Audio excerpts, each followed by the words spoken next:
Okay, where to start with? I'm going to start with the John Holland because it's the only one out of them all that's not straight. There's an odd reason to start, but we will. Okay, Tower, disruption. Boom, that's full on. No hold back here, guys. Major Arcana, the Tower. Today exemplifies so deeply the Tower energy. Unexpected upheaval that can change your life's direction. It can be quite, well, it's unexpected often, but it can be angst creating. So feeling anxious, tied up, deflated, a little bit depressed, worried. However, you don't need it to feel that way. The Tower is about transformation, changes at the core of your soul. So I like his card in many ways. You see the golden glow behind the shattered pieces of him. That's the shining light from within. That's the glow of harmony again, pulling together the pieces that may have been fractured one way or another. So the Tower is about dismembering something but reformatting it in a new shape, which is exactly how that picture is depicted there. So it's quite a good idea of what can happen. Now this can be personal, it can be relationships, and it can also be career. I have noticed this in careers, that there can literally be an argument, that there can be people around who walk out or hand their notice in, or you could even come under fire yourself from a boss or a co-worker. So when the Tower card is around, it pays to be on your toes, to understand the undercurrents that are going on behind an event and to deal with it in the best way forward, or the best way possible, so that you move forward with new ground, new structure, new insight and new awareness. And using strategy can be a very good diplomatic way of going about that. In fact, the more strategy we apply to situations, often the better it can be, and then we don't feel as discombobulated or separated when something like the Tower or the disruption occur in our life. Now, I do note in the strategy that there are coins on the left-hand side if you look at the card closely. So that could be referring to money or finances or career sector for some of you. Of course, it can be at a much more personal level. It can also be at a deep spiritual level, this disruption. Some of you might know people who were affected in the Sri Lankan bombings that have just taken place yesterday, or you might have been to Sri Lanka yourself and visited it, or there might be something tied in with the feeling of today on the 22nd of April, which is Easter Monday, globally anyhow. The Chariot. There's a beautiful, strong card. So even though you have the disruption, you have another major arcana next to it. And both of them actually indicate incredible strength and the fortitude to continue on and reshape, reshuffle, move on, no fear. In fact, I follow a guy on YouTube called Suspicious Observers, and every video he finishes off with, he says, no fear, everyone. Don't be in fear. Be encouraged. Be in movement. Be forward. Be prepared to learn, change, and grow. So the two of them go very well together. They represent personal power and spiritual power and attainment of knowledge, awareness, and understanding. They can represent movement and travel and shifting. Also your own personal vehicle that you own. So some of you might be purchasing a new vehicle, whether it be a car, a bus, a motorhome, a motorcycle, whatever, or there could be issues around it, like it might need unexpected maintenance or have an unexpected breakdown, or need spending money on, for a new warrant or registration. It can also have to do with going on road trips, so driving somewhere and going on a holiday. Shifting house most definitely are possibilities when this one, the Chariot, turns up. Sometimes we shift house because something has happened that pushes us to move out of where we've currently been living due to an argument or a strategy that's changed direction or needs implementing, or shifting about. So the Chariot can also represent very deep spiritual balance and awareness and strength as well. I note these moons in here, so the moons could be playing a role in it. Of course, we've just been in a pink full moon at the moment on this Easter weekend, so that could also be playing a role somehow. Let's go to the soul's journey for you. Relationships. I am attracted to those people who serve my higher good. These cards have these mandalas on them. Mandalas, and if you just look at them enough, they actually help to activate the very topic that they are talking about. So if you sort of really gaze into that, this could give you some insight into relationships in your life. It's very interesting that it's saying, I'm attracted to those people who serve my higher good. So if there have been people around who have caused disruption or disharmony, or you've been in relationships that no longer serve you or needed to be rearranged or moved on, now is a really good time to strategize and do that with your own personal inner Leo strength and power. I'll read you the message from the book for relationships as well. Just bear with me while I find it.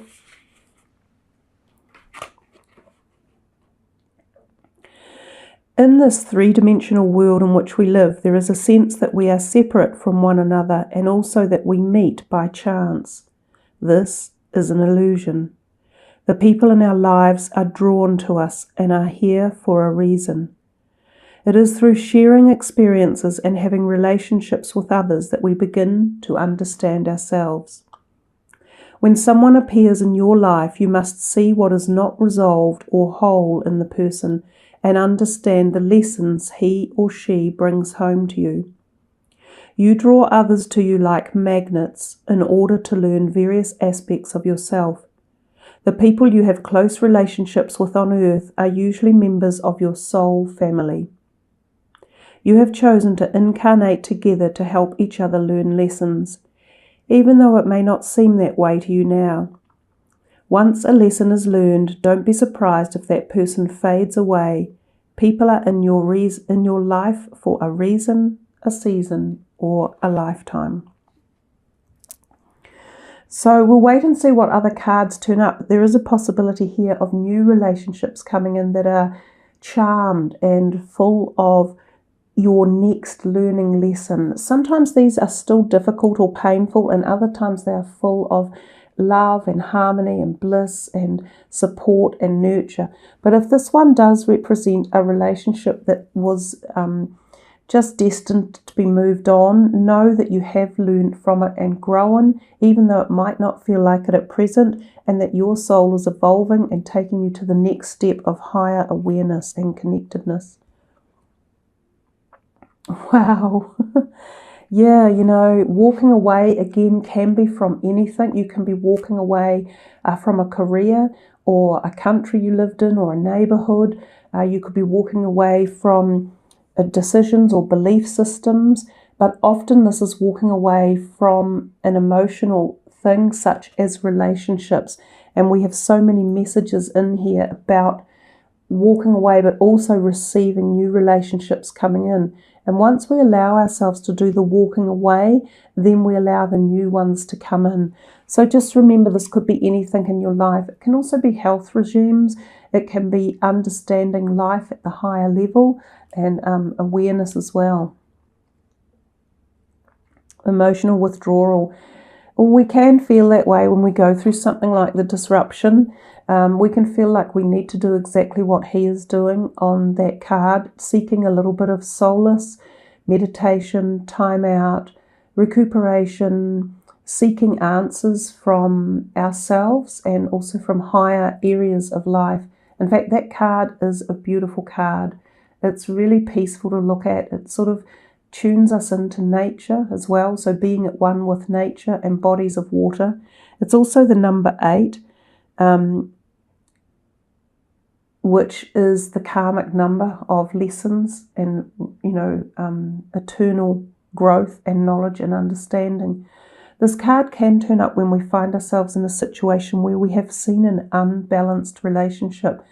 Oftentimes when we've given too much or we've felt that the other half of a relationship. Now, this can be still career, it can still be about businesses or cooperations or groups of people, but often it can be about close partnerships as well, or siblings, or a very close friend. But often when we see that unbalance and we start to realize that it's not actually serving a positive way forward or a positive energy towards ourselves, that comes about. So they kind of are speaking logically to each other at the moment. This is a really lovely card. This is again about the endings of cycles and beginning something new. The World card can also represent literal travel, so going somewhere. So you've had 2 cards turn up about travel. I have a feeling some of you Leos in the month of May could be traveling. This can represent overseas travel, somewhere foreign to a different country, often with people who speak a different language than yourself. Sometimes this could mean going to live somewhere different to a new country, sometimes to uplift a job or a brand new passage of life, like you've obtained some right of life when the World card appears in a reading. She has like these scrolls in her hand, which to me are like certificates of knowledge or completion or certification. So sometimes this card can turn up when you've been through something like a university degree and you've just finished and you're moving into the next phase of your life. It can happen at a change of point in your life when you're swapping careers out, when you are leaving home for the first time, going on a big overseas trip that will turn into a life-changing event, or moving country through immigration or by choice or by job as well. This can also represent new lovers coming into your life. The Six of Cups is a lovely card. It's the cycle of life, basically. It's the effect of give and take. And when we are in the ability to be the receptacle of either giving or taking, then the ebb and flow of life is activated within us. When this happens, know that you're on the cycle of life, that everything will continue to move forward as it should. If you're having trouble either giving or receiving, life starts to stall and then things start to grind down and nothing happens. And we feel things like emotional withdrawal and stuff like the disruption.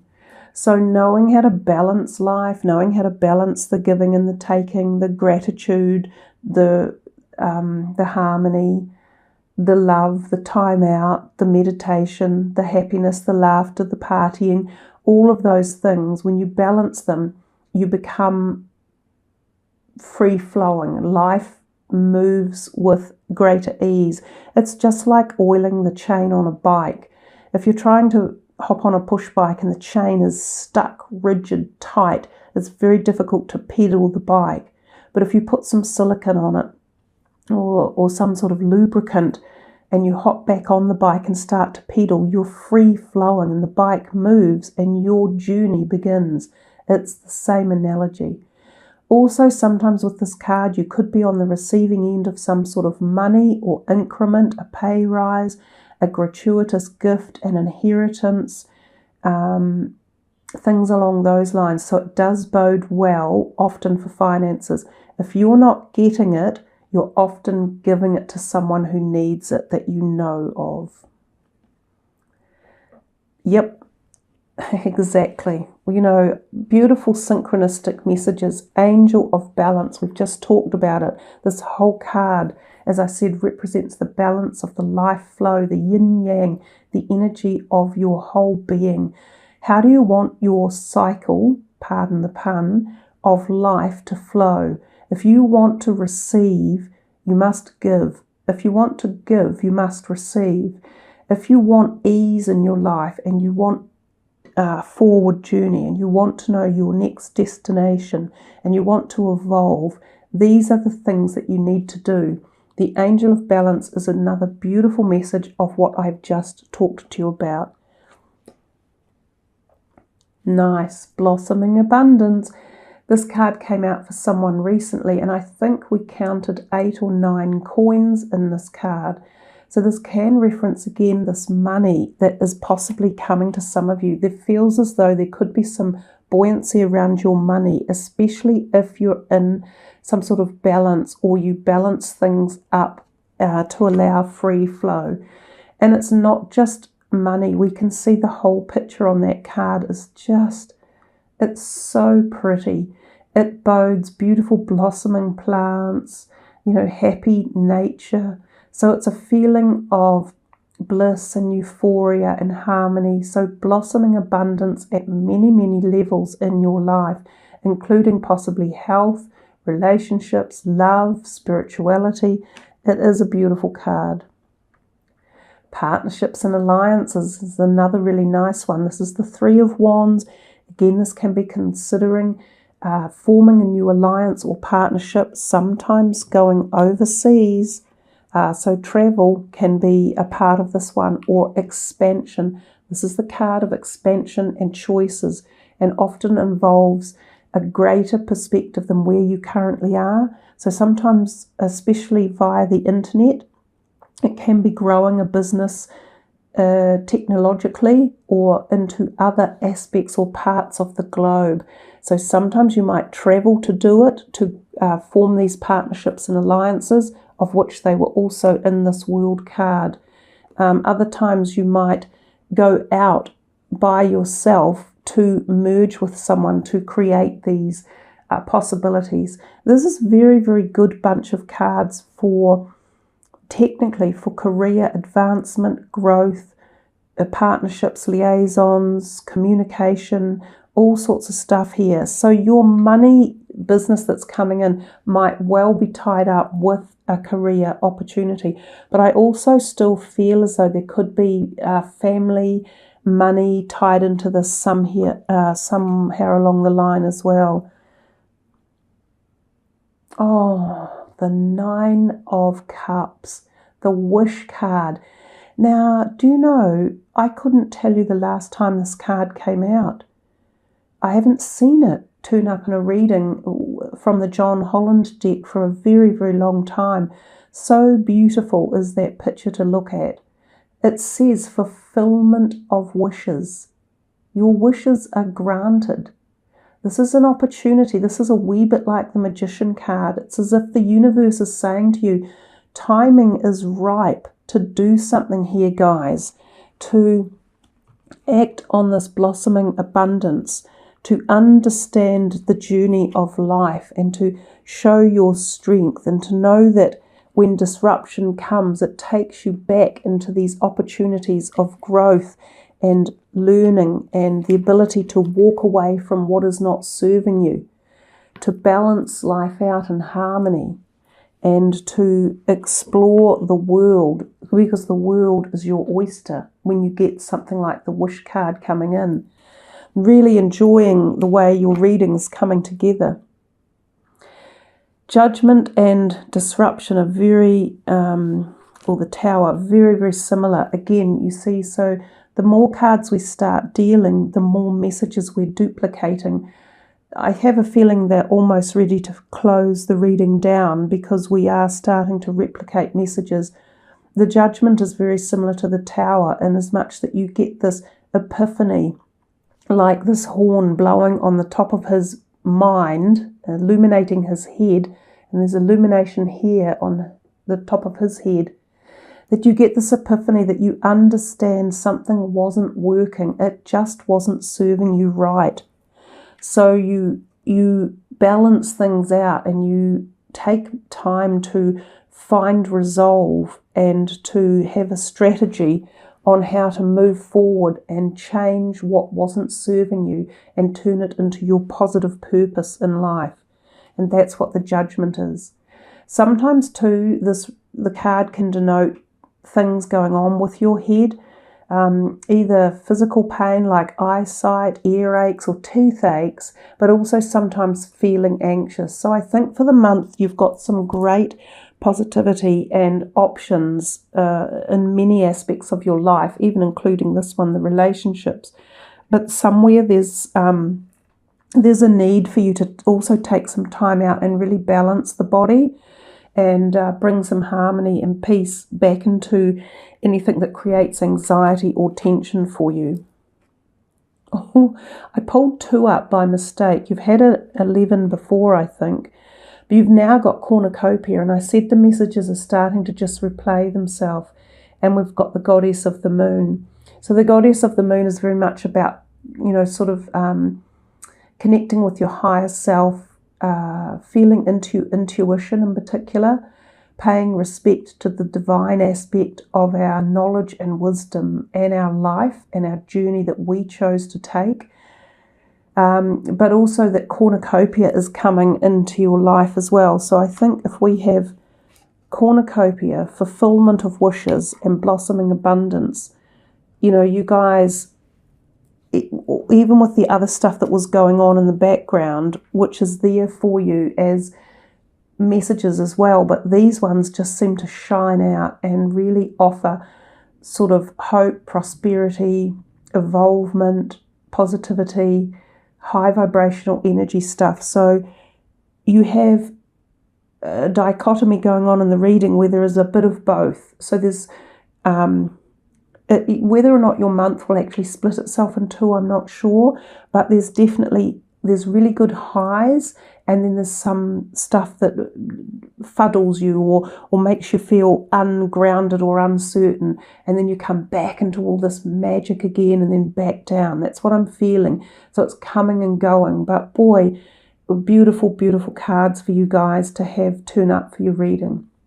So all the best of beautiful luck, fulfillment of your wishes, blossoming abundance, and cornucopia for you guys for May. May it be a wonderful one for you. Hey, thanks for joining me. I love it when you leave your comments. I would like to know about that question I asked at the beginning.